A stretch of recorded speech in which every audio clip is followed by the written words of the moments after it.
Welcome,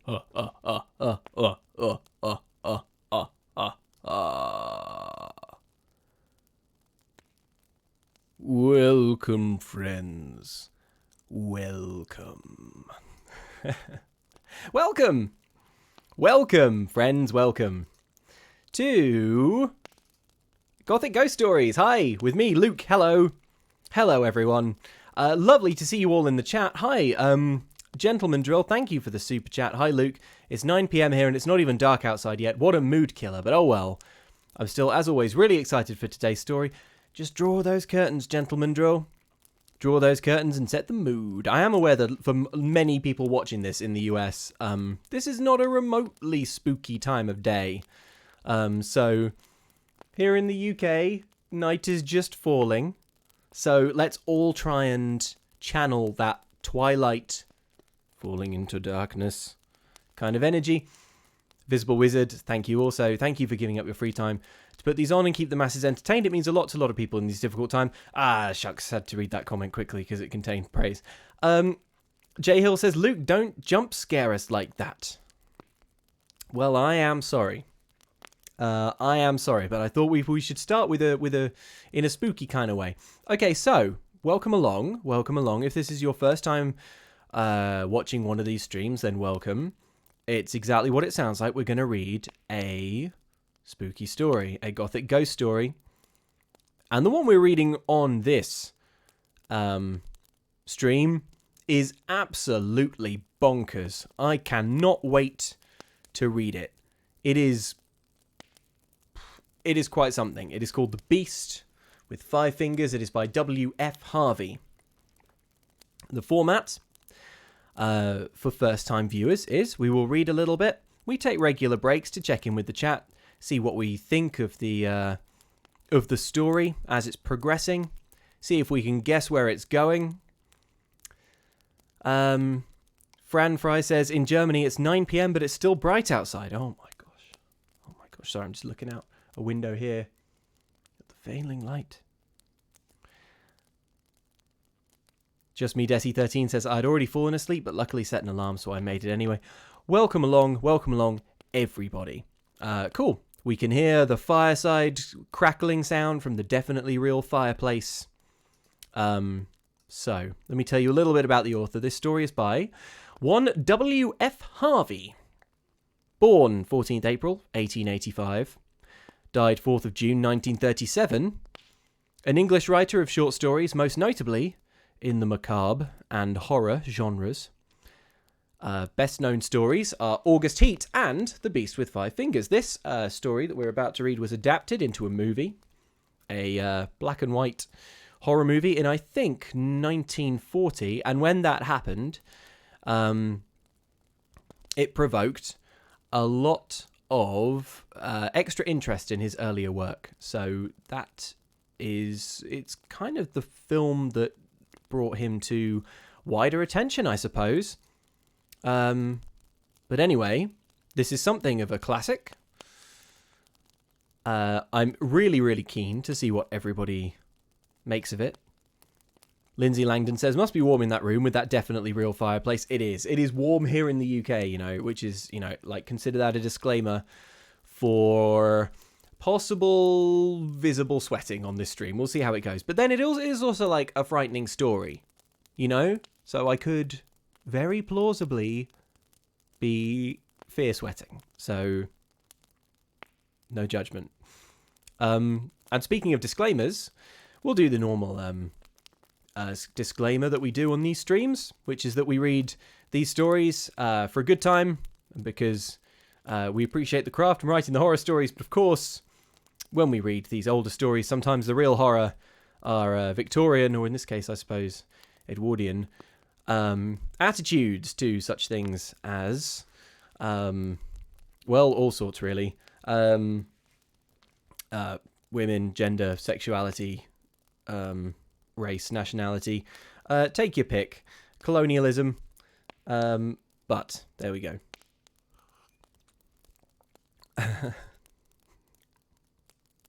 Yay, fancy goblet, says Shy Violet. Yep, there we go. So, all right. Oh, Inflixor reminds me, and mental health. Oh yes. Oh yes. That is a big one. But, oh, here we go. Rebecca M says, not Edwardian, if 1919, but 19 teens. King Edward died 1910. Right. Well, there you go. Well, there you go. Okay. I think that's enough of an introduction out the way. I think we should crack on. As I say, this story is bonkers. So, well, see what you think. The Beast with Five Fingers by W.F. Harvey. When I was a little boy, I once went with my father to call on Adrian Bolsover. I played on the floor with a black spaniel while my father appealed for a subscription. Just before we left, my father said, "Mr. Bolsover, may my son here shake hands with you. It will be a thing to look back upon with pride when he grows to be a man." I came up to the bed on which the old man was lying and put my hand in his, awed by the still beauty of his face. He spoke to me kindly and hoped that I should always try to please my father. Then he placed his right hand on my head and asked for a blessing to rest upon me. "Amen," said my father, and I followed him out of the room, feeling as if I wanted to cry. But my father was in excellent spirits. "That old gentleman, Jim," said he, "is the most wonderful man in the whole town. For 10 years he has been quite blind." "But I saw his eyes," I said. "They were ever so black and shiny. They weren't shut up like Nora's puppies. Can't he see at all?" And so I learned for the first time that a man might have eyes that looked dark and beautiful and shining without being able to see. "Just like Mrs. Tomlinson has big ears," I said, "and can't hear at all except when Mr. Tomlinson shouts." "Jim," said my father, "it's not right to talk about a lady's ears. Remember what Mr. Bolsover said about pleasing me and being a good boy." That was the only time I saw Adrian Bolsover. I soon forgot about him and the hand which he laid in blessing on my head. But for a week I prayed that those dark, tender eyes might see. "His spaniel may have puppies," I said in my prayers, "and he will never be able to know how funny they look with his eyes all closed up. Please let old Mr. Bolsover see."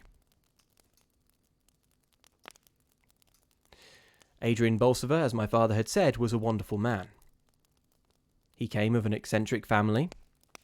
Bolsover's sons, for some reason, always seemed to marry very ordinary women, which perhaps accounted for the fact that no Bolsover had been a genius, and only one Bolsover had been mad.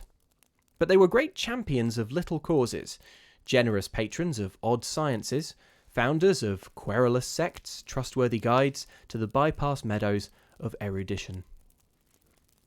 Adrian was an authority on the fertilization of orchids.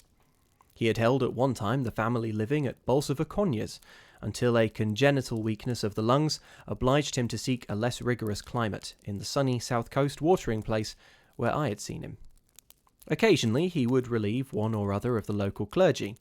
My father described him as a fine preacher, who gave long and inspiring sermons from what many men would have considered unprofitable texts. "An excellent proof," he would add, "of the truth of the doctrine of direct verbal inspiration." Adrian Bolsover was exceedingly clever with his hands. His penmanship was exquisite.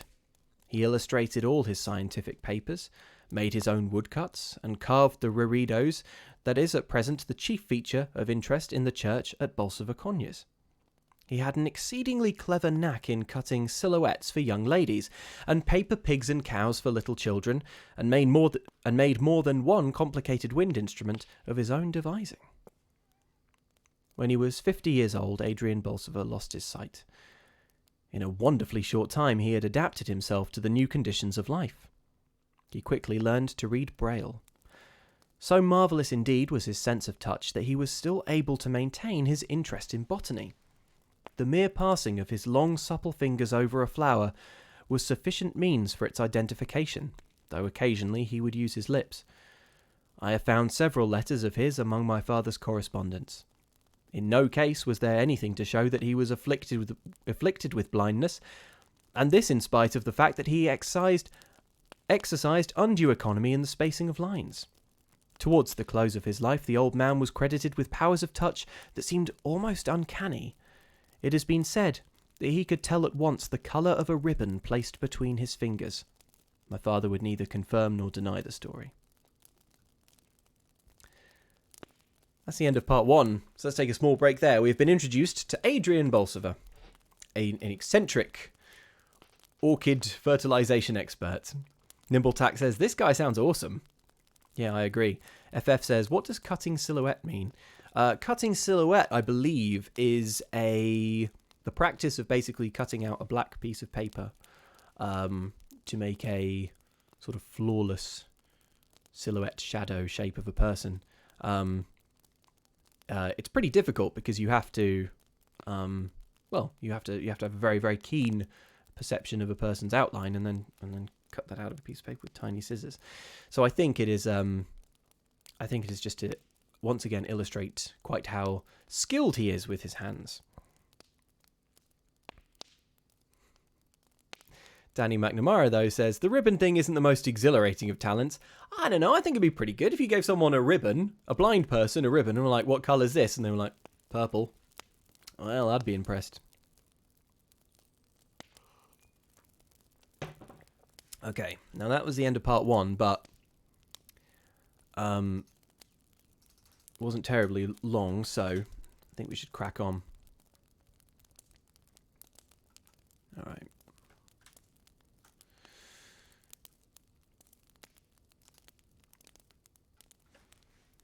Adrian Bolsover was a bachelor. His elder brother George had married late in life, leaving one son, Eustace, who lived in the gloomy Georgian mansion at Bolsover Conyers, where he could work undisturbed in collecting material for his great book on heredity. Like his uncle, he was a remarkable man. The Bolsovers had always been born naturalists, but Eustace possessed in a special degree the power of systematizing his knowledge. He had received his university education in Germany, and then, after postgraduate work in Vienna and Naples, had travelled for 4 years in South America and the East, getting together a huge store of material for a new study into the process of variation. He lived alone at Bolsover Conyers with Saunders, his secretary, a man who bore a somewhat dubious reputation in the district, but whose powers as a mathematician, combined with his business abilities, were invaluable to Eustace.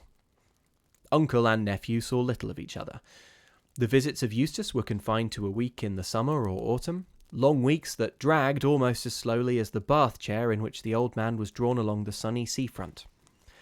In their way, the two men were fond of each other, though their intimacy would doubtless have been greater had they shared the same religious views. Adrian held to the old-fashioned evangelical dogmas of his early manhood. His nephew, for many years, had been thinking of embracing Buddhism. Both men possessed, too, the reticence the Bolsovers had always shown, and which their enemies sometimes called hypocrisy. With Adrian, it was a reticence as to the things he had left undone, but with Eustace it seemed that the curtain which he was so careful to leave undrawn hid something more than a half-empty chamber. 2 years before his death, Adrian Bolsover developed, unknown to himself, the not uncommon power of automatic writing. Eustace made the discovery by accident. Adrian was sitting reading in bed, the forefinger of his left hand tracing the braille characters, when his nephew noticed that a pencil the old man held in his right hand was moving slowly along the opposite page. He left his seat in the window and sat down beside the bed. The right hand continued to move, and now he could see plainly that they were letters and words which it was forming. Adrian Bolsover, wrote the hand. Eustace Bolsover, George Bolsover, Francis Bolsover, Sigismund Bolsover, Adrian Bolsover, Eustace Bolsover, Saville Bolsover, B for Bolsover, honesty is the best policy, beautiful Belinda Bolsover. What curious nonsense, said Eustace to himself. King George III ascended the throne in 1670, wrote the hand. Crowd, a noun of multitude, a collection of individuals, Adrian Bolsover, Eustace Bolsover. Seems to me, said his uncle, closing the book, that you had much better make the most of the afternoon sunshine and take your walk now. I think perhaps I will, Eustace answered as he picked up the volume. I won't go far, and when I come back I can read to you those articles in Nature about which we were speaking. He went along the promenade, but stopped at the first shelter, and seating himself in the corner, best protected from the wind, he examined the book at leisure. Nearly every page was scored with a meaningless jungle of pencil marks. Rows of capital letters, short words, long words, complete sentences, copybook tags. The whole thing, in fact, had the appearance of a copybook, and on a more careful scrutiny, Eustace thought that there was ample evidence to show that the handwriting at the beginning of the book, good though it was not nearly so good as the handwriting at the end. He left his uncle at the end of October, with a promise to return early in December. It seemed to him quite clear that the old man's power of automatic writing was developing rapidly, and for the first time he looked forward to a visit that combined duty with interest. But on his return, he was at first disappointed. His uncle, he thought, looked older. He was listless too, preferring others to read to him and dictating nearly all his letters. Not until the day before he left had Eustace an opportunity of observing Adrian Bolsover's newfound faculty. The old man, propped up in bed with pillows, had sunk into a light sleep. His two hands lay on the coverlet, his left hand tightly clasping his right. Eustace took an empty manuscript book and placed a pencil within reach of the fingers of the right hand. They snatched at it eagerly, then dropped the pencil to unloose the left hand from its restraining grasp. "Perhaps to prevent interference I had better hold that hand," said Eustace to himself as he watched the pencil. Almost immediately it began to write. Blundering Bolsovers, unnecessarily unnatural, extraordinarily eccentric, culpably curious. "Who are you?" asked Eustace in a low voice. "Never you mind," wrote the hand of Adrian. "Is it my uncle who is writing? Oh, my prophetic soul, mine uncle. Is it anyone I know? Silly Eustace, you'll see me very soon." "When shall I see you?" "When poor old Adrian's dead." "Where shall I see you?" "Where shall you not?" Instead of speaking his next question, Bolsover wrote it. "What is the time?" The fingers dropped the pencil and moved 3 or 4 times across the paper. Then, picking up the pencil, they wrote, 10 minutes before 4. Put your book away, Eustace. Adrian mustn't find us working at this sort of thing. He doesn't know what to make of it, and I won't have poor old Adrian disturbed. Au revoir." Adrian Bolsover awoke with a start. "I've been dreaming again," he said. "Such queer dreams of leaguered cities and forgotten towns. You were mixed up in this one, Eustace, though I can't remember how. Eustace, I want to warn you, don't walk in doubtful paths. Choose your friends well. Your poor grandfather..." A fit of coughing put an end to what he was saying, but Eustace saw that the hand was still writing. He managed unnoticed to draw the book away. "I'll light the gas," he said, "and ring for tea." On the other side of the bed curtain he saw the last sentences that had been written. "It's too late, Adrian," he read. "We're friends already, aren't we, Eustace Bolsover?" On the following day Eustace Bolsover left. He thought his uncle looked ill when he said goodbye, and the old man spoke despondently of the failure his life had been. "Nonsense, uncle," said his nephew. "You have got over your difficulties in a way not 1 in 100,000 would have done. Everyone marvels at your splendid perseverance in teaching your hand to take the place of your lost sight. To me it's been a revelation of the possibilities of education." "Education," said his uncle dreamily, as if the word had started a new train of thought. "Education is good so long as you know to whom and for what purpose you give it. But with the lower orders of men, the base and more sordid spirits, I have grave doubts as to its results. Well, goodbye, Eustace, I may not see you again. You are a true Bolsover, with all the Bolsover faults. Marry, Eustace, marry some good sensible girl. And if by any chance I don't see you again, my will is at my solicitor's. I've not left you any legacy, because I know you're well provided for, but I thought you might like to have my books. And there's just one other thing. You know, before the end, people often lose control over themselves and make absurd requests. Don't pay any attention to them, Eustace. Goodbye." And he held out his hand. Eustace took it. It remained in his a fraction of a second longer than he had expected, and gripped him with a virility that was surprising. There was, too, in its touch, a subtle sense of intimacy. "Why, uncle," he said, "I shall see you alive and well for many long years to come." 2 months later, Adrian Bolsover died. End of part 2. Sarah Francella says, "He's going to die." Yeah, that was the vibe that I got, and sure enough, there we go. Angela Sanchez says, "Okay, I say this as a bibliophile, burn the books." I really enjoyed that. I really enjoyed that passage. I love the description of Eustace communicating with the hand, I suppose we have to say. Yes, and the hand at first writing seemingly like a string of nonsense. It looks like code, just names and dates and like meaningless sentences, and then as Eustace talks to it, or possibly because Eustace talked to it, it suddenly sort of snaps into something a little bit more sentient, I suppose might be the word.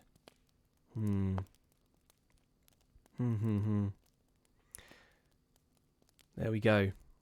I would like to know more about automatic writing. I have no idea if it's I don't know if it's real. It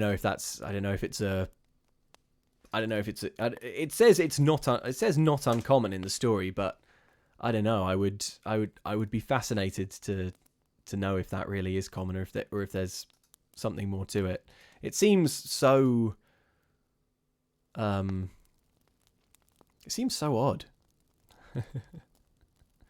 Denise L says, "Now he shook his hand, his own hand is haunted." Maybe that's how it's passed on. Could be. I'm going to, just before we crack on, I'm going to turn on another light in here, because as I said, the light is failing. And, yeah, I want to make sure that I'm properly lit. 1 second.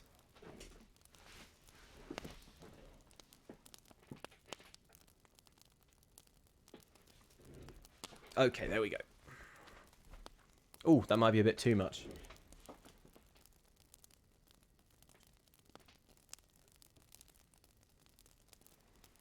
How's that? Is that a sort of happy medium? Yeah, okay, cool. All right, that looks all right to me. Luke's getting lit, says Drew. Absolutely. Amber Roger says it's a real thing. I learned about it in psych class. That's interesting. Oh, it's a real thing. Automatic writing. I mean, obviously there's not really any sort of paranormal explanation. But I suppose what's going on there? Like, are people conscious of what their hand is writing? Fascinating. Fascinating and a little frightening. Okay, shall we continue? So Adrian Bolsover has died.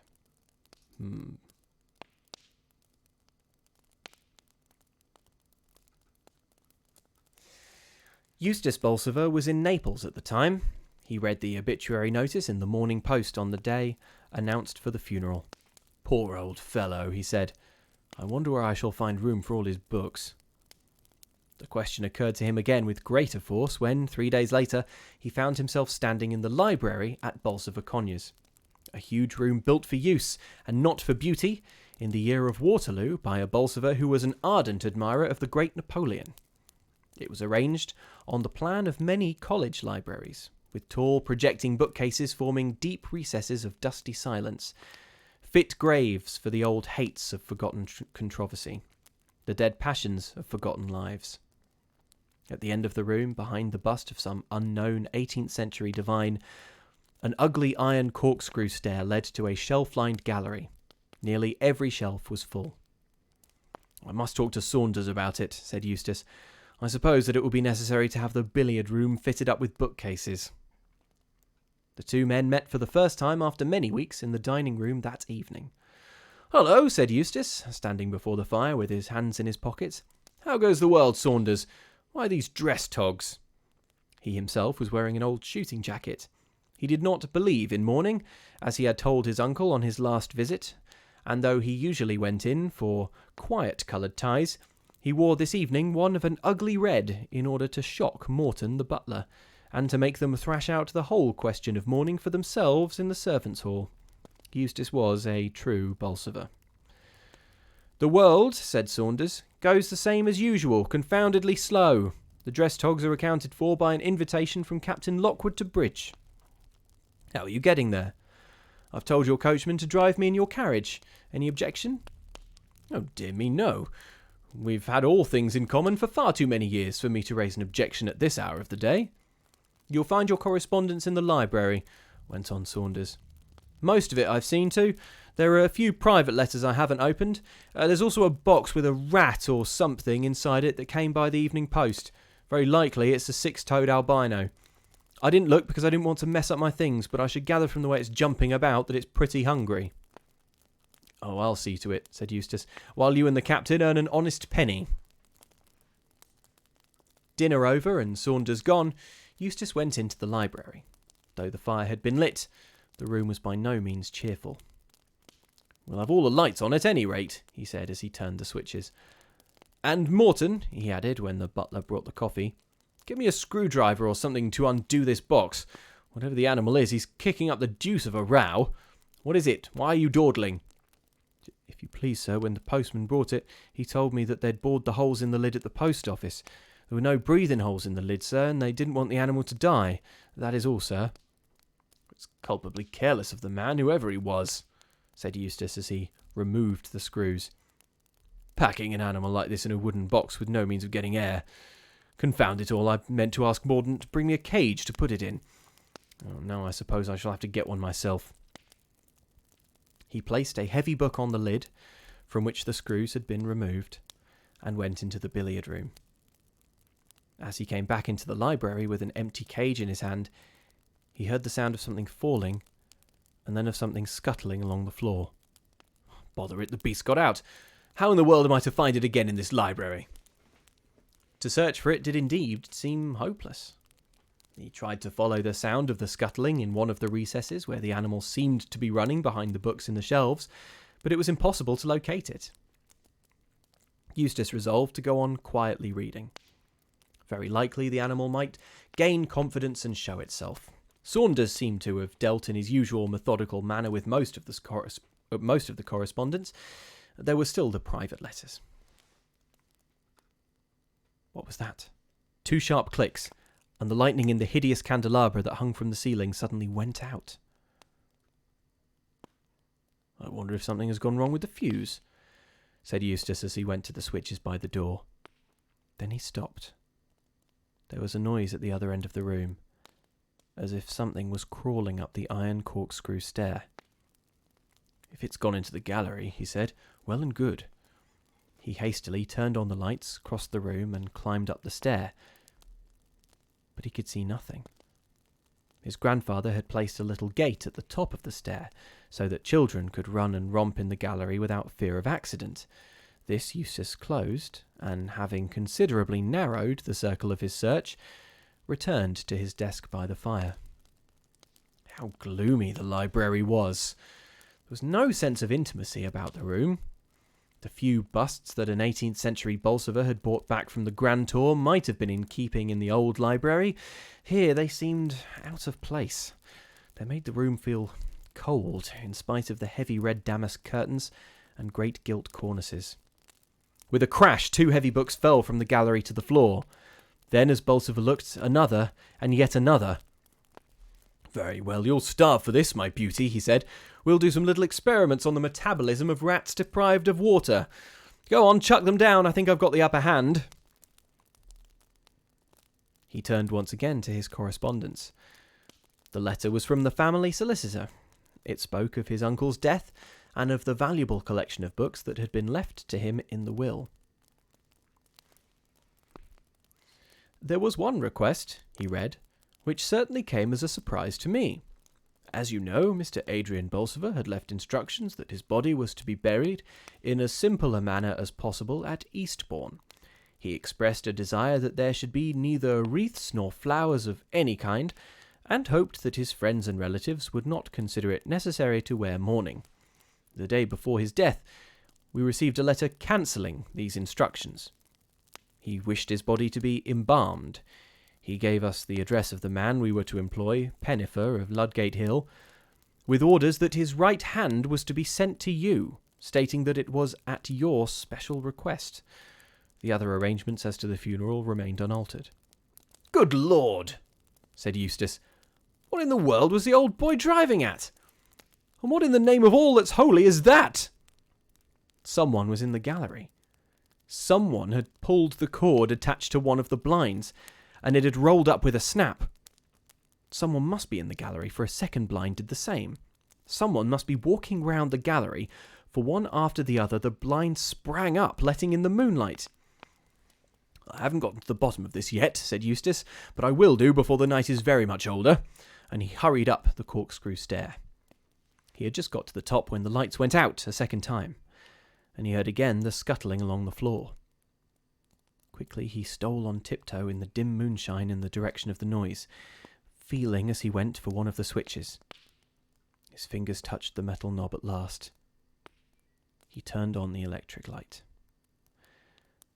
About 10 yards in front of him, crawling along the floor, was a man's hand. Eustace stared at it in utter astonishment. It was moving quickly, in the manner of a geometer caterpillar. The fingers humped up one moment, flattened out the next. The thumb appeared to give a crab-like motion to the whole. While he was looking, too surprised to stir, the hand disappeared round the corner. Eustace ran forward. He no longer saw it, but he could hear it as it squeezed its way behind the books on one of the shelves. A heavy volume had been displaced. There was a gap in the row of books where it had got in. In his fear lest it should escape him again, he seized the first book that came to his hand and plugged it in the hole. Then, emptying 2 shelves of their contents, he took the wooden boards and propped them up in front to make his barrier doubly sure. "I wish Saunders was back," he said. "One can't tackle this sort of thing alone." It was after 11, and there seemed little likelihood of Saunders returning before 12. He did not dare to leave the shelf unwatched, even to run downstairs to ring the bell. Morton the butler often used to come round about 11 to see that the windows were fastened, but he might not come. Eustace was thoroughly unstrung. At last he heard steps down below. "Morton!" he shouted. "Morton!" "Sir?" "Has Mr. Saunders got back yet?" "Not yet, sir." "Well, bring me some brandy and hurry up about it. I'm up here in the gallery, you duffer." "Thanks," said Eustace as he emptied the glass. "Don't go to bed yet, Morton. There are a lot of books that have fallen down by accident. Bring them up and put them back in their shelves." Morton had never seen Bolsover in so talkative a mood as on that night. "Here," said Eustace when the books had been put back and dusted. "You might hold up these boards for me, Morton. That beast in the box got out and I've been chasing it all over the place." "I think I can hear it chawing at the books, sir. They're not valuable, I hope. I think that's the carriage, sir. I'll go and call Mr. Saunders." It seemed to Eustace that he was away for 5 minutes, but it could hardly have been more than 1 when he returned with Saunders. "All right, Morton, you can go now. I'm up here, Saunders." "What's all the row?" asked Saunders as he lounged forward with his hands in his pockets. The luck had been with him all the evening. He was completely satisfied, both with himself and with Captain Lockwood's taste in wines. "What's the matter? You look to me to be in an absolute blue funk." "That old devil of an uncle of mine," began Eustace. "Oh, I can't explain it all. It's his hand that's been playing old Harry all the evening, but I've got it cornered behind these books. You've got to help me catch it." "What's up with you, Eustace? What's the game?" "It's no game, you silly idiot. If you don't believe me, take out one of those books and put your hand in and feel." "All right," said Saunders, "but wait till I've rolled up my sleeve." The accumulated dust of centuries, eh? He took off his coat, knelt down, and thrust his arm along the shelf. "Well, there's something there, right enough," he said. "It's got a funny, stumpy end to it, whatever it is. It nips like a crab. Ah! No, you don't!" He pulled his hand out in a flash. "Shove in a book quickly, now it can't get out." "What was it?" asked Eustace. "It was something that wanted very much to get hold of me. I felt what seemed like a thumb and forefinger. Give me some brandy." "How are we to get it out of here?" "What about a landing net?" "No good, it would be too smart for us. I tell you, Saunders, it can cover the ground far faster than I can walk. But I think I see how we can manage it. The 2 books at the end of the shelf are big ones that go right back against the wall. The others very thin. I'll take out one at a time, and you slide the rest along until we have it squashed between the end 2. It certainly seemed to be the best plan. One by one, as they took out the books, the space behind grew smaller and smaller. There was something in it that was certainly very much alive. Once they caught sight of fingers pressing outward for a way of escape. At last they had it pressed between the 2 big books. "There's muscle there if there isn't flesh and blood," said Saunders as he held them together. "It seems to be a hand right enough too. I suppose this is a sort of infectious hallucination. I've read about such cases before." "Infectious fiddlesticks," said Eustace, his face white with anger. "Bring the thing downstairs, we'll get it back into the box." It was not altogether easy, but they were successful at last. "Drive in the screws," said Eustace. "We won't run any risks. Put the box in this old desk of mine. There's nothing in it that I want. Here's the key. Oh, thank goodness there's nothing wrong with the lock." "Quite a lively evening," said Saunders. "Now let's hear more about your uncle." They sat up together until early morning. Saunders had no desire for sleep.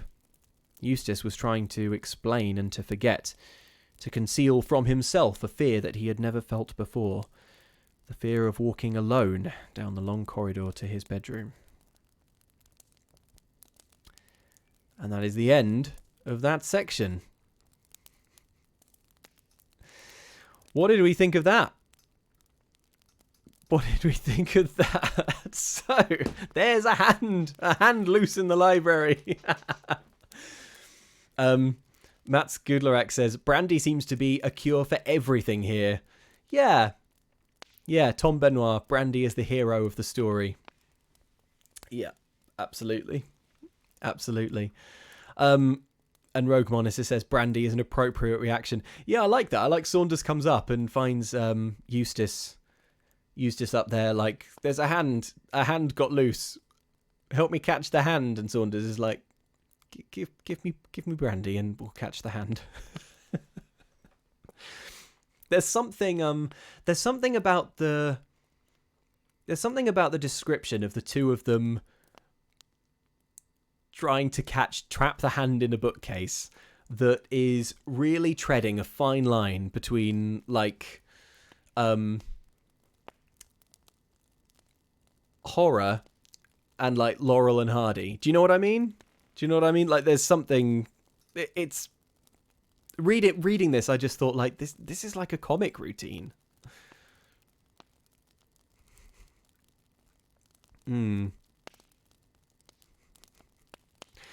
L suggests burn everything down, then bury the ash. Clumsy by Fact says this is like some comedic act. Yep. Oh, Fran Fry, thank you very much for the super chat. Says, "I got spooked because I heard a scuttly noise. Then I remembered I have cats. Whoops." Yeah, I think this is a tonal shift from the bit before with the automatic writing, which I found quite chilling, to this, which is creepy and bizarre, but just so weird. Just so weird. Nimbletack says, "Yeah, this is both horrible and funny." Yeah, let's talk about this comment from Shy Violet, who says, "I'm surprised they're not more concerned about a hand moving on its own." Right?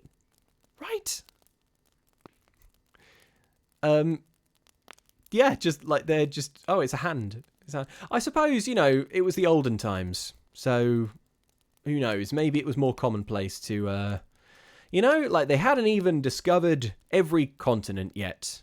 No, they definitely had. But like, there was still wonder in the world. So maybe it was less surprising to see a disembodied hand roaming around. I don't know. Like, I'm clutching at straws trying to explain this because I completely agree. They are not freaked out enough. Not even remotely. I like it though.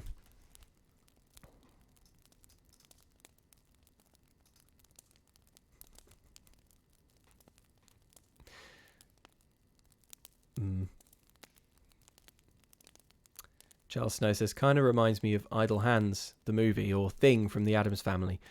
I think that is, I mean, yeah. Right. Thing from the Addams Family is what we're all picturing, right? That's what I'm picturing. Alex Samaris says they should act like proper English boys and throw a stone at it.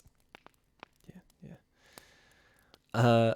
And Emmy Gosa says there was heroin or cocaine in just about all medicine back then, don't forget. Yeah, maybe that is a contributing factor to quite how chill they are about the hand loose in the library.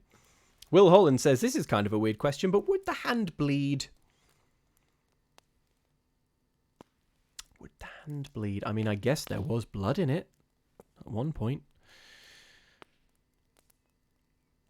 Mr. Team Corvette says, was not expecting the hand to move like a caterpillar, though. That was freaky. Yes. Oh, by the way, Mr. Team Corvette, Dan, happy birthday. Happy birthday. Hope you're having a lovely day. Thank you for spending some of your birthday with us, reading spooky stories. Hope you're having a wonderful day. Yeah, let me find again the description of how it moved, because it was creepy. It was moving quickly in the manner of a geometer caterpillar. The fingers humped up one moment, flattened out the next. So like that-ish, you know? Kind of like that. With a thumb appeared to give a crab-like motion to the hole. But it's moving so quickly, so like maybe like... I don't know. It's weird though, right? It's weird. I think I prefer the way Thing moves in the Addams Family. But we can't always get what we want. Sometimes you get a hand in the library. I also really love Saunders' suggestion of a landing net. Adorable. Also, sidebar. I don't know if anyone else has noticed that Eustace doesn't talk very nicely to people. He calls Saunders a silly idiot. And to Morton, the butler, what does he say? Oh, he calls him a duffer. I'm up here in the gallery, you duffer. Unnecessarily mean. To be fair, though, he is dealing with a hand in the library, so there you go. Nimbletack says, just checked on the geometer caterpillar moving. It's really weird. Hang on. I'm going to have to look this up. Sorry, we will continue in 30 seconds.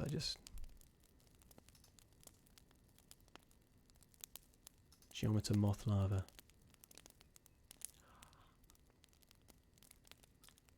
Very creepy. Very creepy. It sort of moves, sort of lifts its front up, then like lunges it down, then pulls the back half up. Creepy. Creepy. Andy McP says, politeness is for people who only have two hands to worry about. Okay, right, let's continue, shall we? So, Eustace and Saunders have wrestled the hand into a box and put the box in a drawer.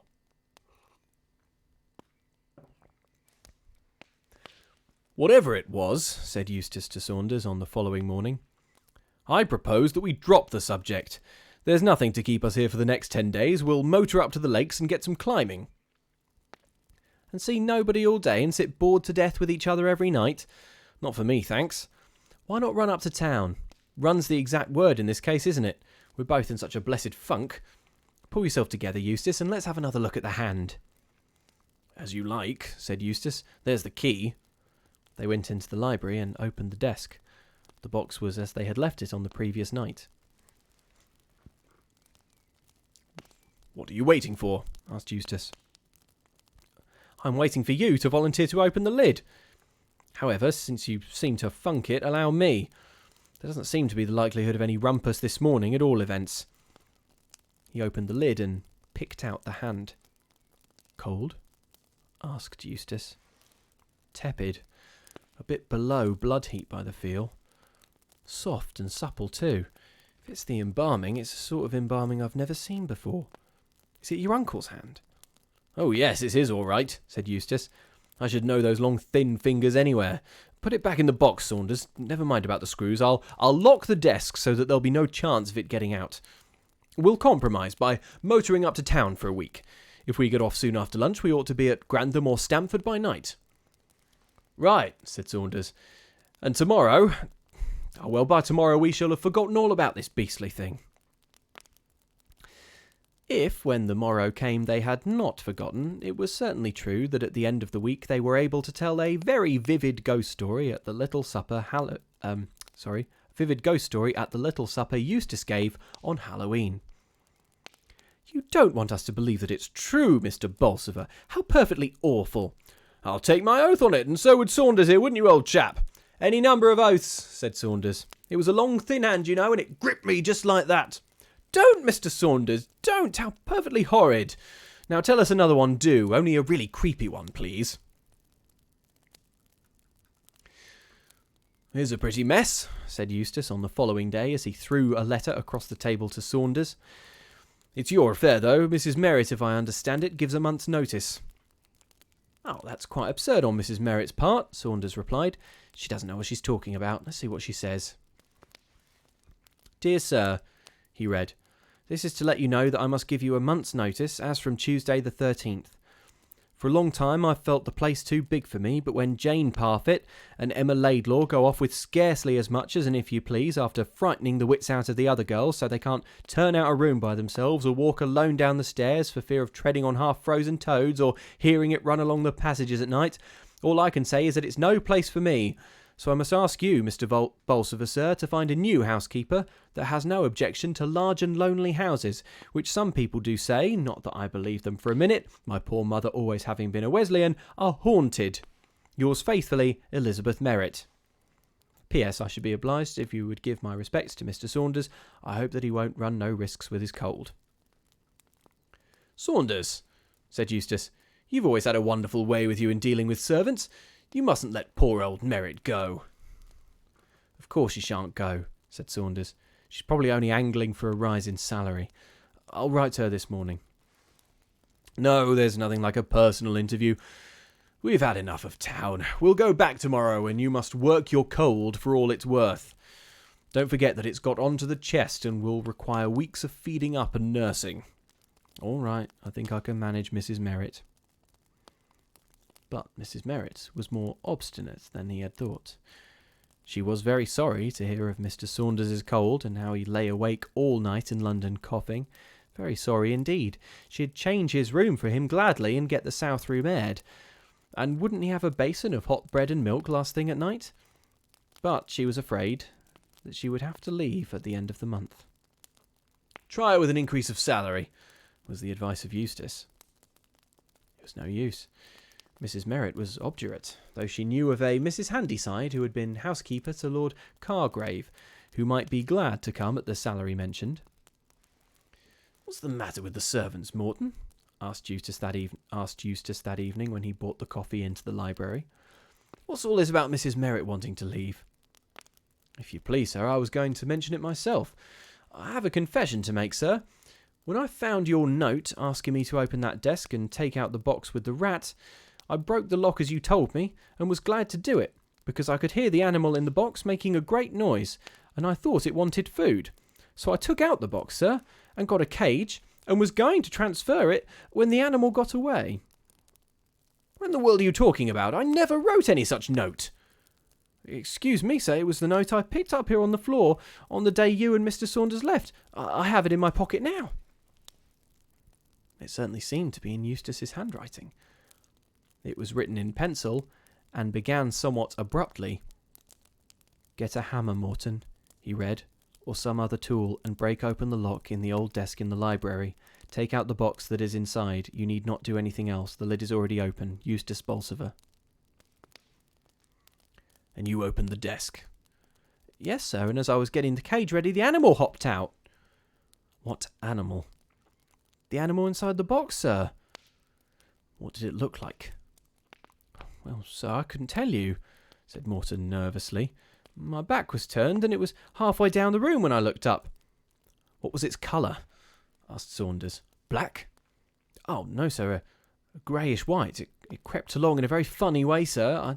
I don't think it had a tail. What did you do then? I tried to catch it, but it was no use, so I set the rat traps and kept the library shut. Then that girl, Emma Laidlaw, left the door open when she was cleaning, and I think it must have escaped. And you think it was the animal that's been frightening the maids? Well, no, sir, not quite. They said it was, you'll excuse me, sir, a hand that they saw. Emma trod on it once at the bottom of the stairs. She thought then that it was a half-frozen toad, only white. And then Parfit was washing up the dishes in the scullery. She wasn't thinking about anything in particular. It was close on dusk. She took her hands out of the water and was drying them absent-minded-like on the roller towel when she found that she was drying someone else's hand as well, only colder than hers. What nonsense! Exclaimed Saunders. Oh, sorry. Did the wrong voices there. What nonsense! Exclaimed Saunders. Exactly, sir. That's what I told her, but we couldn't get her to stop. You don't believe all this, said Eustace, turning suddenly towards the butler. Me, sir? Oh, no, sir. I've not seen anything. Nor heard anything? Well, sir, if you must know, the bells do ring at odd times, and there's nobody there when we go, and when we go round to draw the blinds of a night, as often as not, somebody's been there before us. But as I says to Mrs. Merritt, a young monkey might do wonderful things, and we all know that Mr. Bolsover has had some strange animals about the place. Very well, Morton, that will do. What do you make of it? Asked Saunders when they were alone. I mean of the letter he said you wrote. Oh, that's simple enough, said Eustace. See the paper it's written on? I stopped using that years ago, but there were a few odd sheets and envelopes left in the old desk. We never fastened up the lid of the box before locking it in. The hand got out, found a pencil, wrote this note and shoved it through a crack onto the floor where Morton found it. That's plain as daylight. But the hand couldn't write. Couldn't it? You've not seen it do the things I've seen. And he told Saunders more of what had happened at Eastbourne. Well, said Saunders, in that case we have at least an explanation of the legacy. It was the hand which wrote unknown to your uncle that letter to your solicitor, bequeathing itself to you. Your uncle had no more to do with that request than I. In fact, it would seem that he had some idea of this automatic writing and feared it. Then if it's not my uncle, what is it? I suppose some people might say that a disembodied spirit had got your uncle to educate and prepare a little body for it. And now it's got into that little body and is off on its own. Well, what are we to do?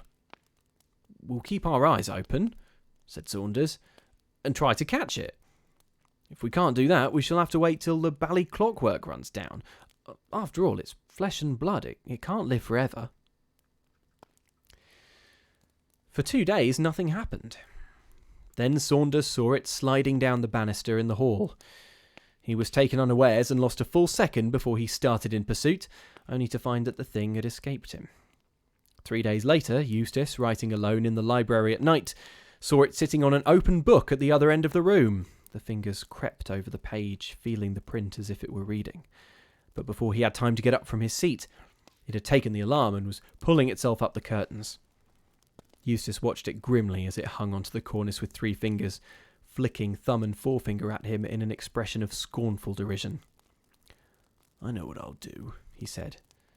If I only get it into the open, I'll set the dogs onto it.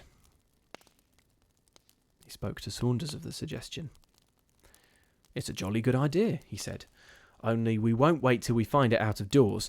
We'll get the dogs. There are the 2 terriers and the underkeeper's Irish mongrel that's on to rats like a flash.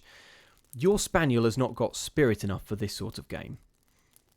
They brought the dogs into the house, and the keeper's Irish mongrel chewed up the slippers, and the terriers tripped up Morton as he waited at table, but all three were welcome.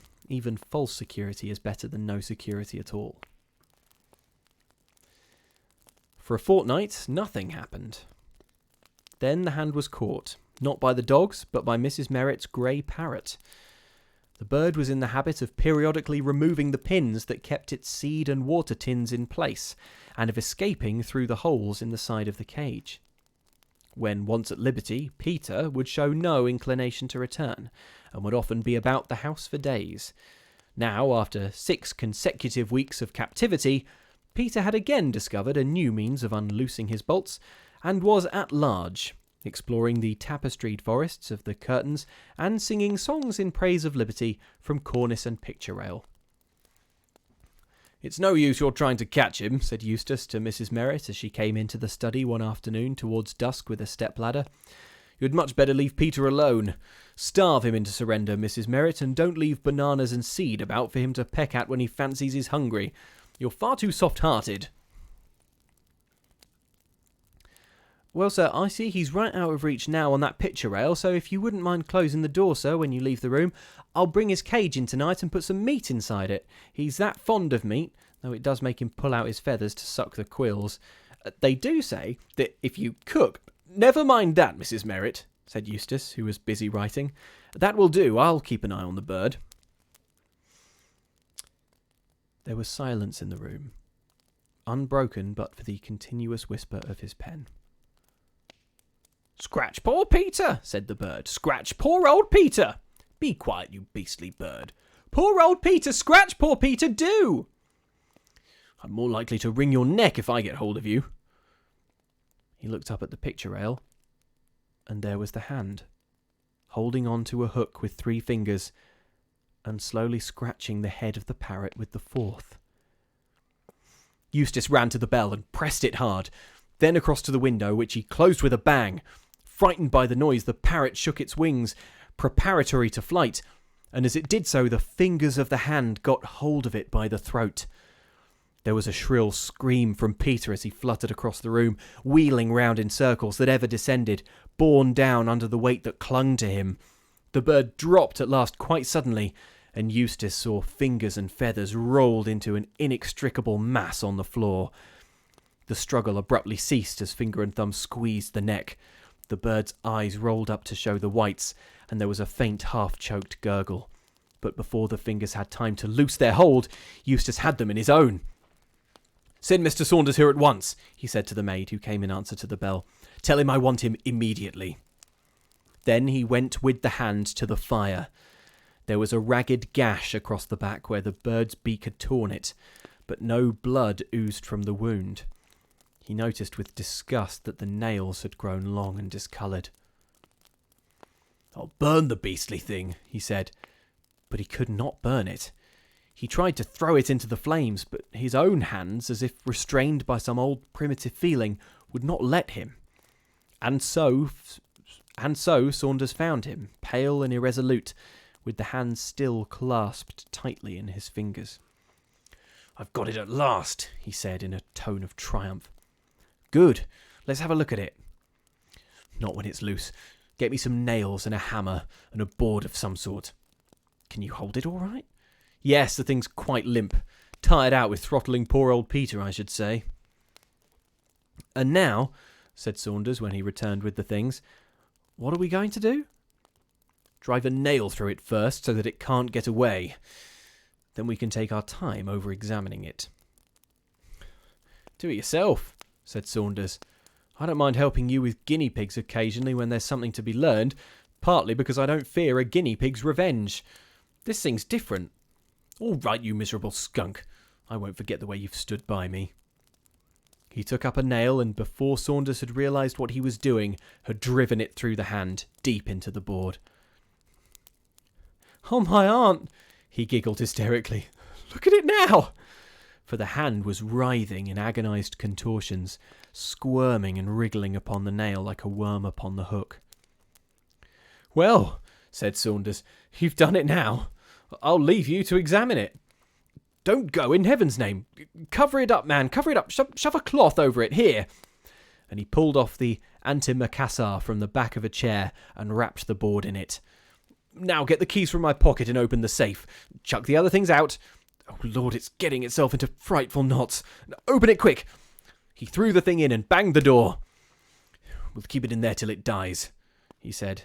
May I burn in hell if I ever open the door of that safe again. Mrs. Merritt departed at the end of the month. Her successor certainly was more successful in the management of the servants. Early in her rule, she declared that she would stand no nonsense, and gossip soon withered and died. Eustace Bolsover went back to his old way of life. Old habits crept over and covered his new experience. He was, if anything, less morose, and showed a greater inclination to take his natural part in country society. I shouldn't be surprised if he marries one of these days, said Saunders. Well, I'm in no hurry for such an event. I know Eustace far too well for the future Mrs. Bolsover to like me. It will be the same old story again. A long friendship slowly made, marriage, and then a long friendship quickly forgotten. And that is the end of that part. So, a lot to unpack. A lot to unpack. What was happening? What happened? Where did we stop? I feel like a lot happened there. So, okay. So they went to town, but had to come back because all of the servants were upset because the house is clearly haunted by a hand that got loose. So they're forced home, and then they have this sort of comic chase where they're trying to find the hand. I think the point where I nearly got to sort of breaking and laughing when I was reading that was the point where it's mentioned that Saunders saw the hand sliding down the banister in the hall, which is just so Addams Family. It's unbelievable. Amazing. I think this story is just something else because it just flips so quickly from this weird, almost comedy, sliding down the banister and such. And then you just get that extremely creepy description of it killing the parrot. Something about the description of the hand kind of creeping up to the parrot, and then like one of the fingers just like stroking its head. And then when the parrot freaks out, just spiraling down. Oh, poor Peter. Alex Samara says, the maid noticing that she was drying an extra hand. How? Imagine drying your hands now. Picture it. And then look down. You're drying another hand. Just wild. Just wild. There were a few super chats came in during reading that. So sorry I missed them at the time. Charles Snow says, thank you for these streams. I can't tell you how much you've helped. Thank you, Charles. Thank you for tuning in. That's much appreciated. I'm glad you're enjoying them. I enjoy doing them as well. Angel Beat says, maybe they need to send for a handyman. Web Giant says, thank you for these book club style streams. There's nothing better than a pleasant voice reading a story and discussion too. And there's a lot to discuss. There's a lot to discuss here. And Zach Ross, thank you very much. Thank you for that. Thank you for chipping in. Thanks for the donation. Thanks for the tip. Skinner TBD says, the parrot ratted the hand out. It had to go. Now here's a good question that I want to talk about from Rychicks, who says, my question is, does this hand have any rhyme or reason for its actions, or is it just chaotic evil? That's a good question, because the hand has some intelligence. It can write, and when it was trapped in the drawer, it was able to get out of the box, find some paper in the drawer, write a note saying, Dear Morton, this is your boss speaking. Open the drawer and let whatever is out.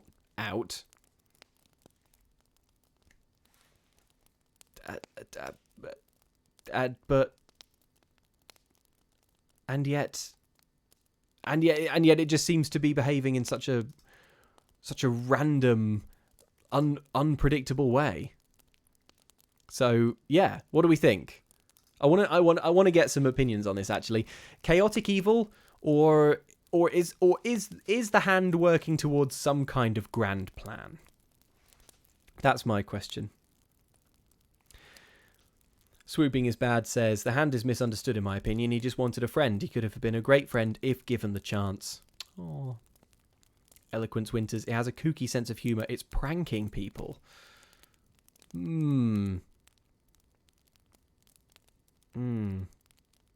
Clumsy by Fact says, I think the hand has a bigger plan. Charles Snow, I think it has a plan. Working to a plan, Arthur, says Danny McNamara. Shy Violet says, drive them insane, then go for the kill, is my thought. Miss Wendler says, it didn't prank the parrot. I mean, quite a prank. The old strangling prank. A classic.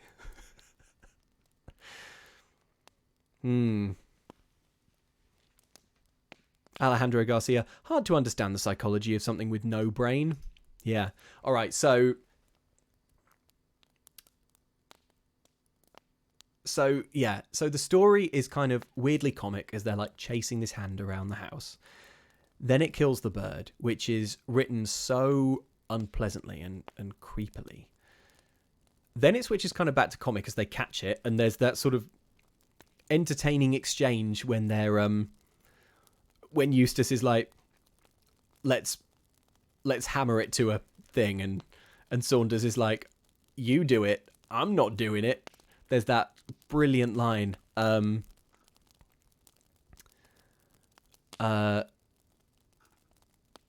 is it? I want to find it. Oh no, hang on, I've lost it. Hang on. Oh, there we go. Do it yourself, says Saunders. I don't mind helping you with guinea pigs occasionally when there's something to be learned, partly because I don't fear a guinea pig's revenge. That's good. Also, I think it just sort of this is the problem with having a. This is the problem when you're a eccentric with a big house, because when the servants are trying to figure out what's going on, they say, but as I says to Mrs. Merritt, a young monkey might do wonderful things, and we all know that Mr. Bolsover's had some strange animals about the place. If the staff in your house see something very weird happening and think it's probably just one of the monkeys, then you might have too many monkeys. You might have too many weird animals in the house. Is just my opinion. I just can't with this story. It is just nuts. And now they've. Yeah, Charles Snow says so frustrating when he doesn't burn it. Yeah, it's sort of described that he can't burn it. He's like it's like the hand is persuading his hands not to betray the hand brotherhood. And Mr. Team Corvette, Dan says, who knew funk was such a catch-all word in the old days, like the equivalent of Smurf? Yeah, that's right. We've had the word funk in a few different uses. They've certainly, being in a funk, like being in a mood. Then it says you're likely to funk it, which I take to mean sort of like you're likely to chicken out. Also, again, Eustace being quite mean to those around him, calls Saunders a miserable skunk. Not very nice. Not very nice. So there we go. Shall we move on to part 4?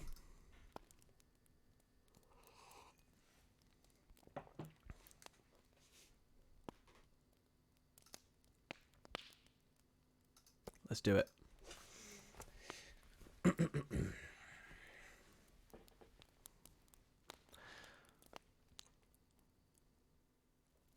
But Eustace Bolsover did not follow the advice of his uncle and Mary. He was too fond of old slippers and tobacco. The cooking, too, under Mrs. Handyside's management was excellent, and she seemed, too, to have a heaven-sent faculty in knowing when to stop dusting. Little by little, the old life resumed its old power. Then came the burglary. The men, it was said, broke into the house by way of the conservatory. It was really little more than an attempt, for they only succeeded in carrying away a few pieces of plate from the pantry. The safe in the study was certainly found open and empty, but as Mr. Bolsover informed the police inspector, he had kept nothing of value in it during the last 6 months. "Then you're lucky in getting off so easily, sir," the man replied. "By the way they have gone about their business, I should say they were experienced cracksmen. They must have caught the alarm when they were just beginning their evening's work." "Yes," said Eustace. "I suppose I am lucky." "I've no doubt," said the inspector, "that we shall be able to trace the men. I've said that they must have been old hands at the game. The way they got in and opened the safe shows that. But there's one little thing that puzzles me.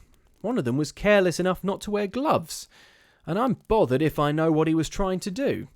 I've traced his finger marks on the new varnish on the window sashes in every one of the downstairs rooms. They are very distinct ones, too." "Right hand or left or both?" asked Eustace. "Oh, right, every time. That's the funny thing. He must have been a foolhardy fellow, and I rather think it was him that wrote that." He took out a slip of paper from his pocket. "That's what he wrote, sir. 'I've got out, Eustace Bolsover, but I'll be back before long.' Some jailbird just escaped, I suppose. Well, it will make it all easier for us to trace him. Do you know the writing, sir?" "No," said Eustace. "It's not the writing of anyone I know." "I'm not going to stay here any longer," said Eustace to Saunders at luncheon. "I've got on far better during the last 6 months than I ever expected to, but I'm not going to run the risk of seeing that thing again. I shall go up to town this afternoon.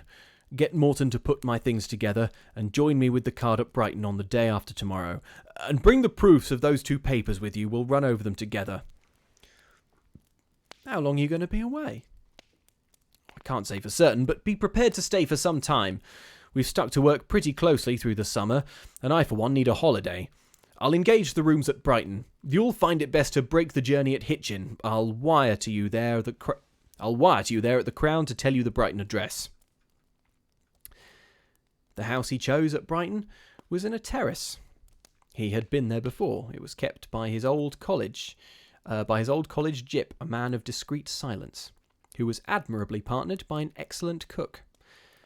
The rooms were on the first floor. The 2 bedrooms were at the back and opened out of each other. "Saunders can have the smaller one, though it is the only one with a fireplace," he said. "I'll stick to the larger of the 2 since it's got a bathroom adjoining. I wonder what time he'll arrive with the car." Saunders came about 7, cold and cross and dirty. "We'll light the fire in the dining room," said Eustace, "and get Prince to unpack some of the things while we were at dinner. What were the roads like?" "Rotten, swimming with mud and a beastly cold wind against us all day. And this is July, dear old England." "Yes," said Eustace, "I think we might do worse than leave dear old England for a few months." They turned in soon after 12. "You oughtn't to feel cold, Saunders," said Eustace, "when you can afford to sport a great catskin-lined coat like this. You do yourself very well, all things considered. Look at these gloves, for instance. Who could possibly feel cold when wearing them? They are far too clumsy, though, for driving. Try them on and see." And he tossed them through the door onto Eustace's bed and went on with his unpacking. A minute later he heard a shrill cry of terror. "Oh, Lord!" he heard. "It's in the glove! Quick, Saunders, quick!" Then came a smacking thud. Eustace had thrown it from him.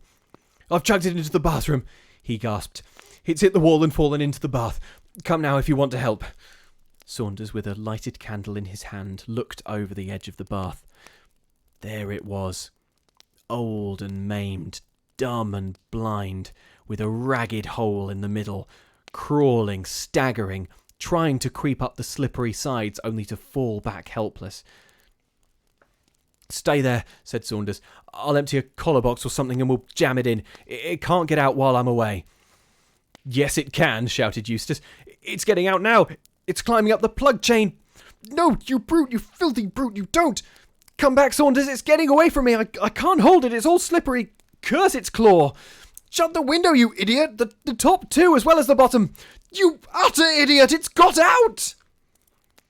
There was the sound of something dropping onto the hard flagstones below, and Eustace fell back fainting. For a fortnight he was ill. I don't know what to make of it, the doctor said to Saunders. I can only suppose that Mr. Bolsover had suffered some great emotional shock. You had better let me send someone to help you nurse him.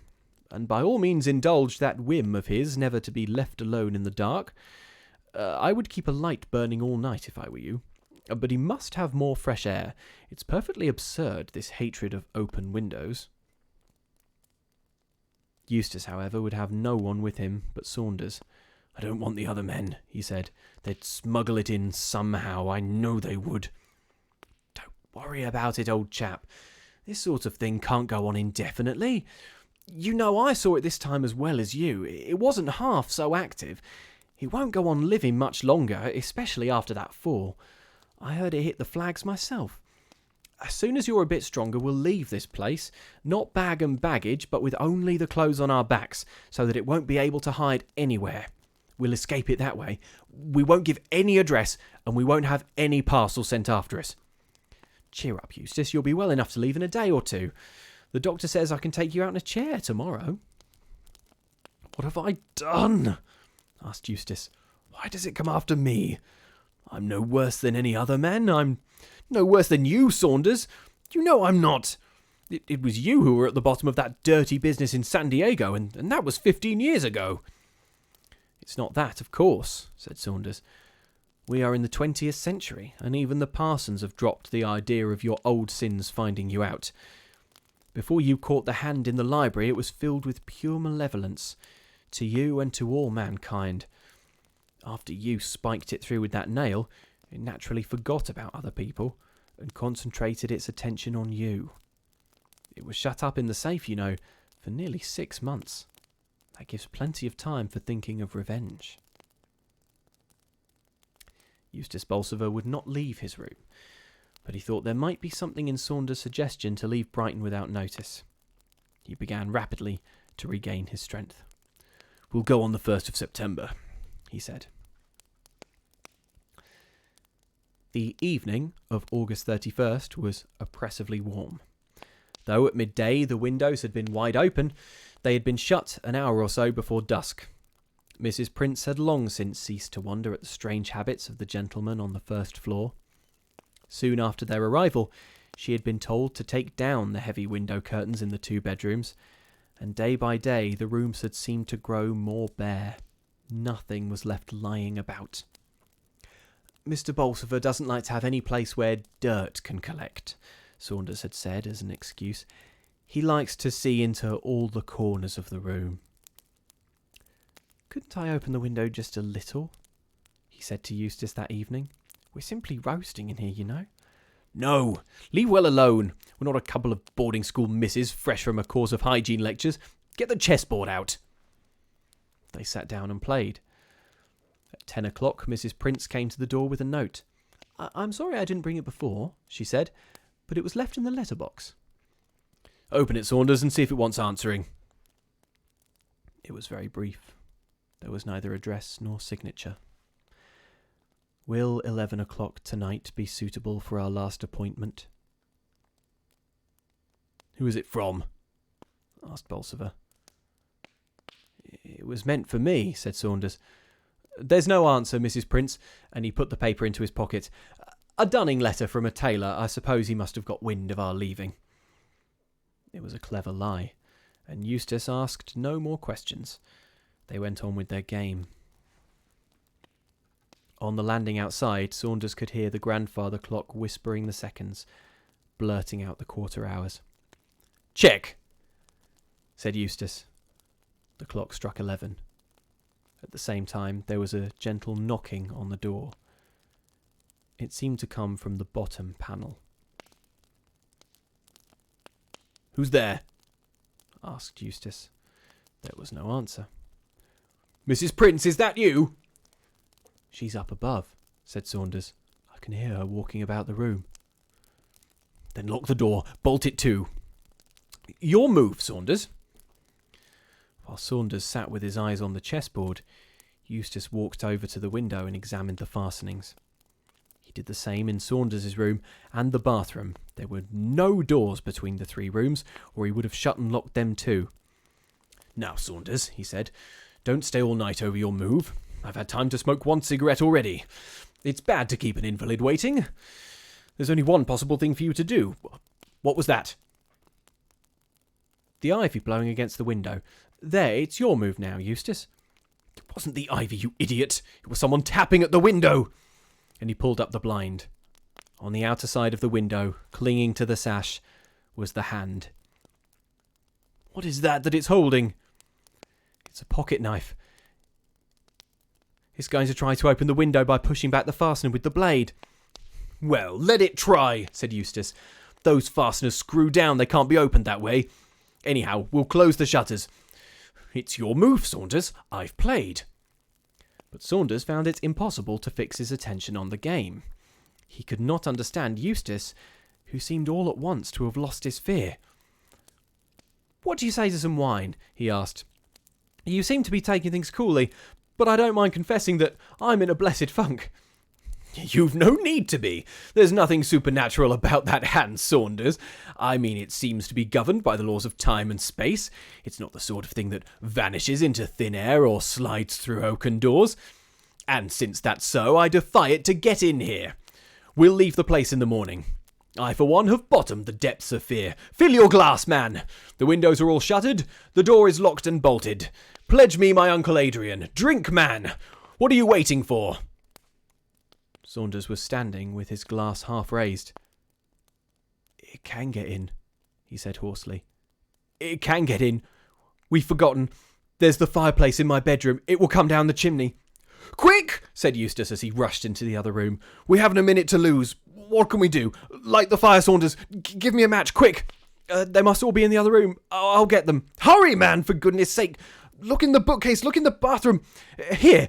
Come and stand here. I'll look. Be quick, shouted Saunders. I can hear something. Then plug a sheet from your bed up the chimney. No, here's a match. He had found one at last that had slipped into a crack in the floor. Is the fire laid? Good, but it may not burn. I know. The oil from that old reading lamp and this cotton wool. Now the match, quick. Pull the sheet away, you fool. We don't want it now. There was a great roar from the grate as the flames shot up. Saunders had been a fraction of a second too late with the sheet. The oil had fallen to it. It, too, was burning. The whole place will be on fire, cried Eustace as he tried to beat out the flames with a blanket.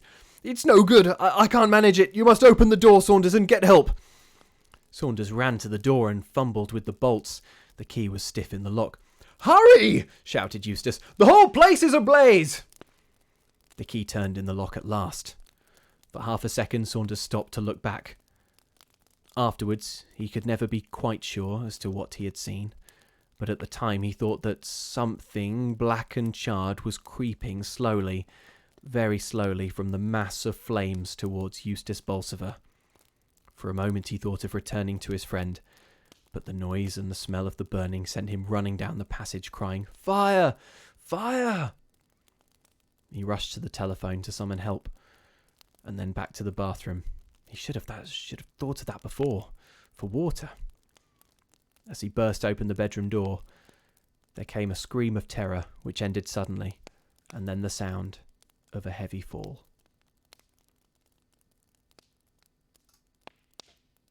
And that's the end. That's the end. Wow.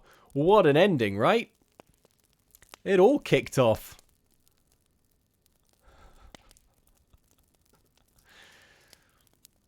Elizabeth D says, I don't know why, but I get a Coen Brothers vibe if they made this into a movie. Yes, I think you've hit upon something there, Elizabeth D, because the Coen Brothers as directors, have this real knack for making things that feel light and comic, but then suddenly get very real and are extremely tense. And man, does that tick that box. So yeah, fleeing to Brighton didn't work. The Hand, I guess, yeah. So Saunders speculates that the Hand has become like completely focused on getting Eustace because he drove a nail through it. So actually, we do get that question answered. We do get the question of like, what is the Hand's motivation? I guess at first it is just chaotic evil. It's just trying to make mischief, but then it sort of focuses in on Eustace in particular for vengeance. The other question we got answered was the bleeding. It doesn't seem to bleed, does it? It's described as having just like ragged holes in it and no, like, just gashes, but no blood. For my money, the creepiest bit of the last third of this story is the description of the Hand trying to wriggle out of the bath and sliding back in.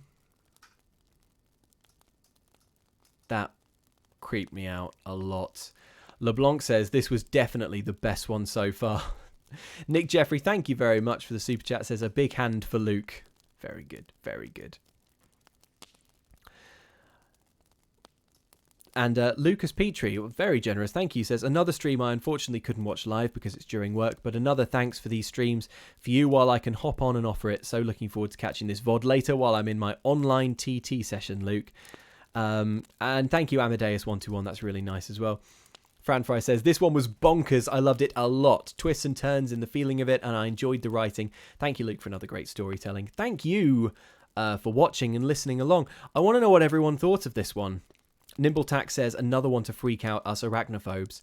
Yeah. Kelsey Schoenbaum says, it acts like a spider, which is already creepy, but it's a hand, and you can easily imagine it because looks at hands. Yeah. Yeah, something about it trying to get out of the bath and, like, getting up the plug chain or something and wriggling free. It's odd, that bit, because it's all described in Eustace's screaming. This one was really creepily good, says Eloquence Winters. Jimmy Snowbee, it was awesomely spooky. Lindsay Langdon, I think the description of the charred hand crawling out of the fireplace was creepy. Yes, it was. And just the sense of panic, I think, in that last scene when Saunders realizes that there's a way into the room from the chimney, and then just it's actually quite sparingly written. It's just sort of kind of frantic dialogue, but from that you actually get quite a complicated series of events, which is they want to find matches to sort of light a fire, can't find any, so they sort of resort to sort of trying to stuff a bed sheet up the chimney. But then they do find the fire and pour on a bunch of oil to start the fire, but don't get the sheet out in time, and so everything is on fire. I actually thought, as I was reading it, that the fire was going to kill them, and it would be a sort of ironic death, where they kind of end up dooming themselves in their panic. But no, I guess not. There's a few more things that I want to talk about.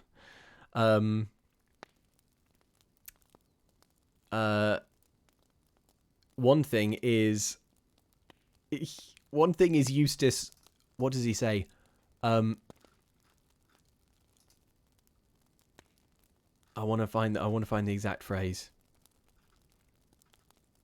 There we go. I, for one, have bottomed the depths of fear. That is, I mean, Eustace is a jerk, but that is badass. And also the chess game. He's like, Saunders, it's your move. Meanwhile, in the background, Hand with knife is like hacking away at the window. Come on, Saunders, I've already smoked one cigarette. Don't make me wait all night. Make your move. And Saunders is like, Maybe I don't want to play chess. So good. Just the chess thing is so good. And the other thing that I want to talk about is something that Mr. Dream Corvette in the chat mentions, which was the San Diego business. Yeah, Laura Blues as well. What happened in San Diego? That is very mysterious. So let's read that again. Why does it come after me? This is Eustace speaking. I'm no worse than other men. I'm no worse than you, Saunders. You know I'm not. It was you who were at the bottom of that dirty business in San Diego, and that was 15 years ago. What happened in San Diego, Saunders? I mean, Saunders is a peculiar character anyway, because he's kind of good friends with Eustace, but he sort of doesn't seem to have much else going on. He seems kind of lonely and a bit weird. He doesn't want Eustace to marry because he thinks he won't be friends with him anymore. But also Saunders, who's not really the target of the hand, is completely willing to give it all up and just go and live with him in Brighton.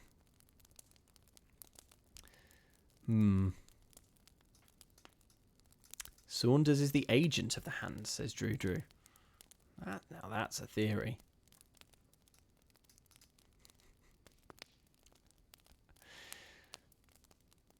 Ooh, here's a good one. Ray Chick says, wait, if the hand keeps deteriorating with time, is it eventually going to come after them as nothing but bone?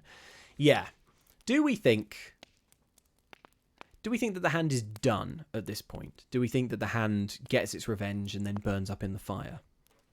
Saunders apparently survives, because we get at the very end of the story, it says afterwards he could never be quite sure as to what he had seen, which suggests that Saunders kind of recounts this for a long time, from a long time to come. Mason Britt, thank you very much, says, I was thinking about the fireplace the whole time they discussed the fortification of the room. Just assumed that the fire was a light / the reason for the heat. I guess not, though. Thanks for the streams, Luke. They're wonderful. Thank you very much for watching. And you make a great point, Mason Britt, because that fireplace, actually, and I noticed this because this is the second time I'm reading the story, the fireplace is neatly introduced. It's when they're trying to choose. It's when Eustace is deciding which room he wants. It's like, this one has the ensuite, so I'll take this, even though Saunders' has a fireplace. It's nice. It's sneakily snuck that in. Jane Cluett says of why Saunders is hanging out with Eustace, I always assume the explanation is they're secretly in love. Shrug.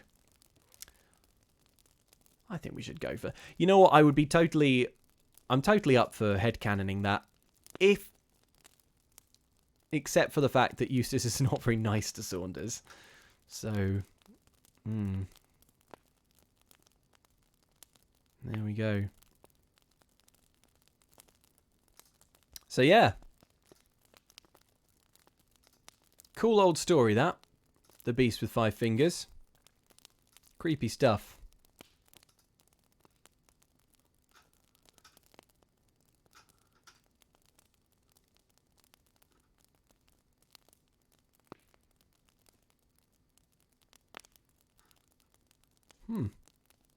That's interesting. So, I just read a comment. From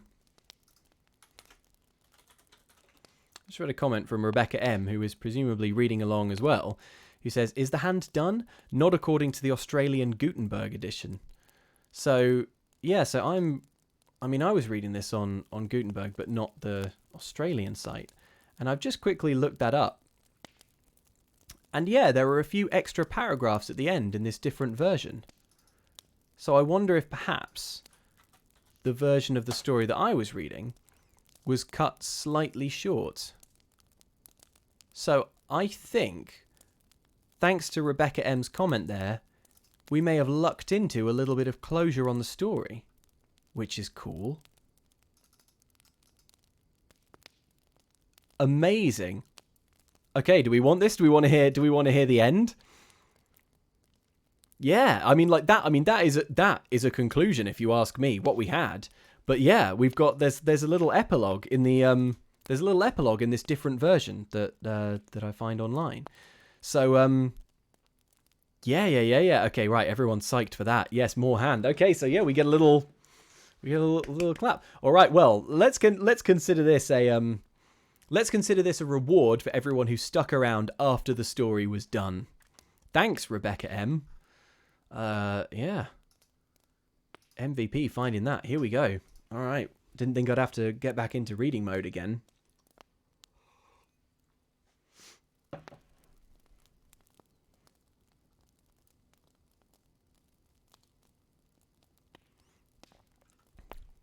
I'm just skim reading it.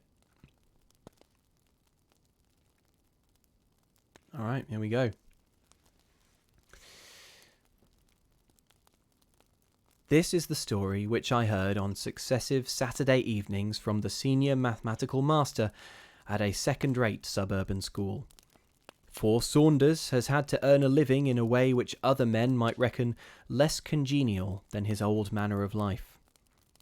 I had mentioned by chance the name of Adrian Bolsover, and wondered at the time why he changed the conversation with such unusual abruptness.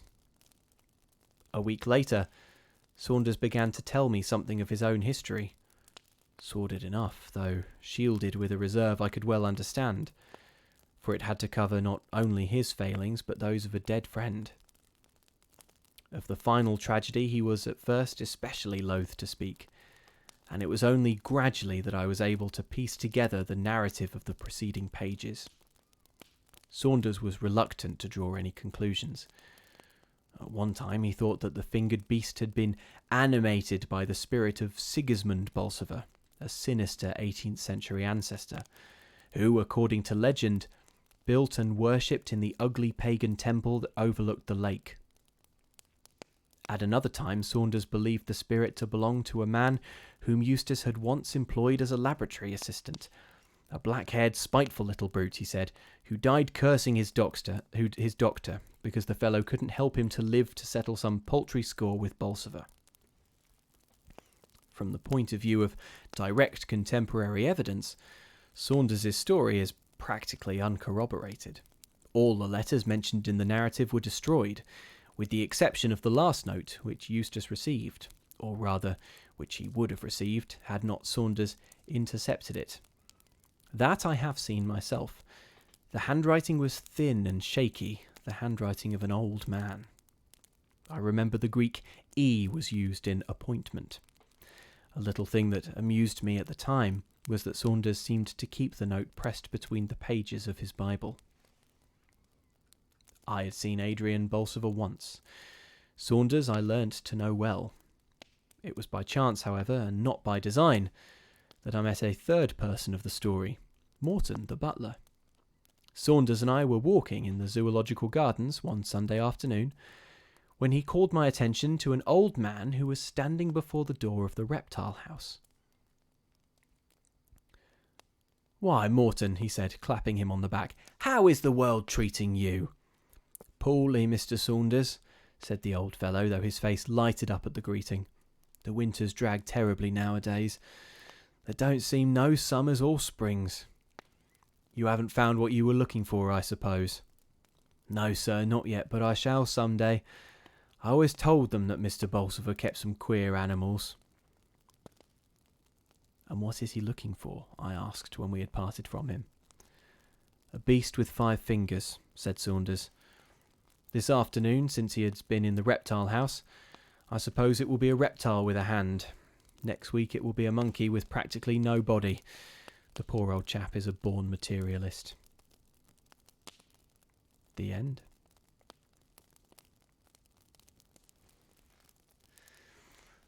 So there you go.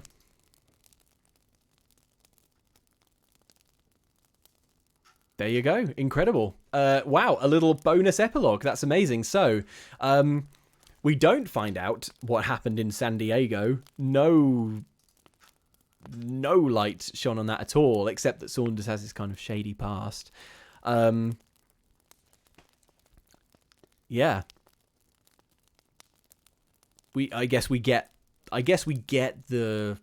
Saunders' theories on the hand, the spirit of an ancestor or a unhappy lab assistant. I mean, yeah, maybe. Died cursing his doctor. I like the description of the handwriting. Thin and shaky, the handwriting of an old man.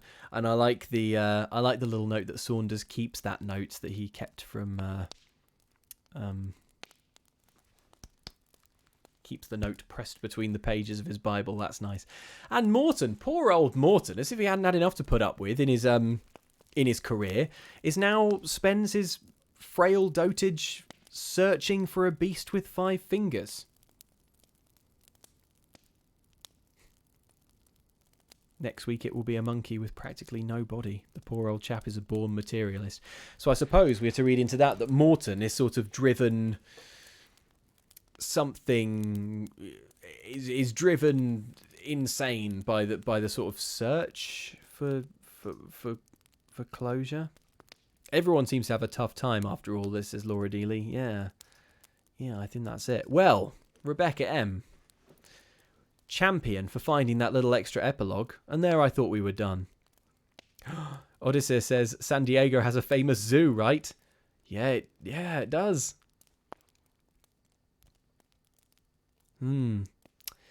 So, there you go. That is The Beast with 5 Fingers by W.F. Harvey. Thanks, everyone, for tuning in.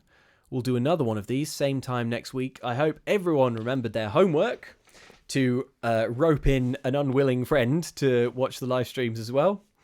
They don't have to be unwilling.